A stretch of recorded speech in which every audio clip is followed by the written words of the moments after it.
दोस्तों, क्या कभी आपने सोचा है कि श्री कृष्ण की नगरी पिछले 9000 सालों से आखिर है कहाँ?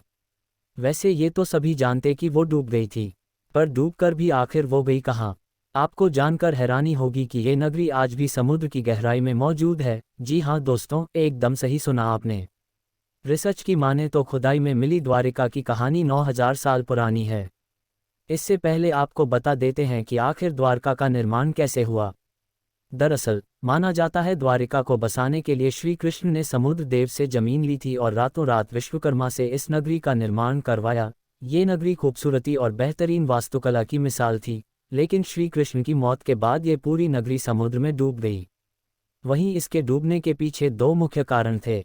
पहला तो माता गांधारी द्वारा दिया गया श्री कृष्ण को श्राप, और दूसरा ऋषियों का अपमान किए जाने पर उनके द्वारा श्री कृष्ण के बेटे सांब को मिला श्राप। यही दोनों श्राप यदुवंशियों और उनकी द्वारका के नाश का कारण बने थे। बता दें, द्वारिका महाभारत युद्ध के 36 साल बाद डूबी थी। द्वारिका के समुद्री अवशेषों पर सबसे पहली नज़र भारतीय वायुसेना के पायलटों की पड़ी, जो उसी समुद्र के ऊपर से उड़ान भर रहे थे। इसके बाद ही 1970 में जामनगर के गैजेटियन में इसका उल्लेख किया गया। इसके पहले लोगों का मानना था कि द्वारिका नगरी एक काल्पनिक नगर है और काल्पनिक कहानियों का कोई इतिहास नहीं होता। लेकिन जब द्वारिका का सबसे पहला उल्लेख गुजरात के भावनगर में मिले 6वीं शताब्दी के कॉपर प्लेट पर मिले, तब लोगों को इस पर भरोसा होने लगा। वहीं दोस्तों, 1979 में आर्कियोलॉजिस्ट तथ्य के प्रमाण ढूंढने लगे। खोज की शुरुआत हुई द्वारिका में मिले 9वीं शताब्दी के मंदिर के अवशेषों से। इतना ही नहीं, खोज बढ़ते बढ़ते अरब सागर तक पहुंच गई, जहां हजारों फीट नीचे वैज्ञानिकों को द्वारिका के खास अवशेष मिले, जिसमें 560 मीटर लंबी द्वारिका की दीवार भी थी, जिसकी बनावट महाभारत के द्वारिका विवरण से मिलती है।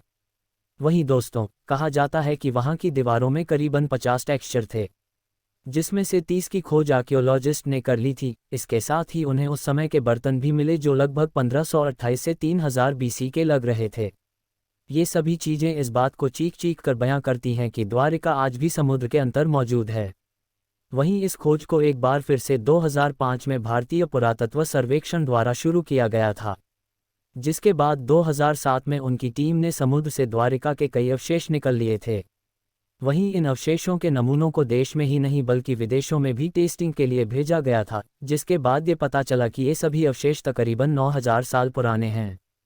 विदेश के वैज्ञानिक भी इस पूरे मामले को जानकर काफ़ी चौंके हुए थे। दोस्तों, विशेषज्ञों ने समुद्र के अंदर ही नहीं बल्कि जमीन के अंदर भी खुदाई की, जहां 10 मीटर की गहराई पर सिक्के और कई तरह की कलाकृतियां भी प्राप्त हुईं। बता दें, जमीन में मिली चीज़ों और समुद्र के अंदर मिली चीज़ों में कई समानताएं मिलती हैं। दोस्तों, आपको बता दें, धार्मिक पुस्तकों के आधार पर महाभारत युद्ध के 36वें साल में द्वारका नगरी में बहुत अपशकुन होने लगे थे। कान्हा ने सभी यदुवंशी पुरुषों को तीर्थ पर जाने के लिए कहा।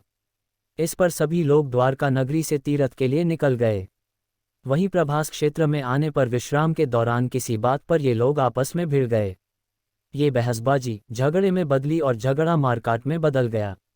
इस दौरान ऋषियों का शाप इस रूप में फलीभूत हुआ कि सांब ने जिस मूसल को उत्पन्न किया था, उसके प्रभाव से प्रभास क्षेत्र में खड़ी एरका घास को लड़ाई के दौरान जो भी उखाड़ता, वो एरका घास मूसल में परिवर्तित हो जाती।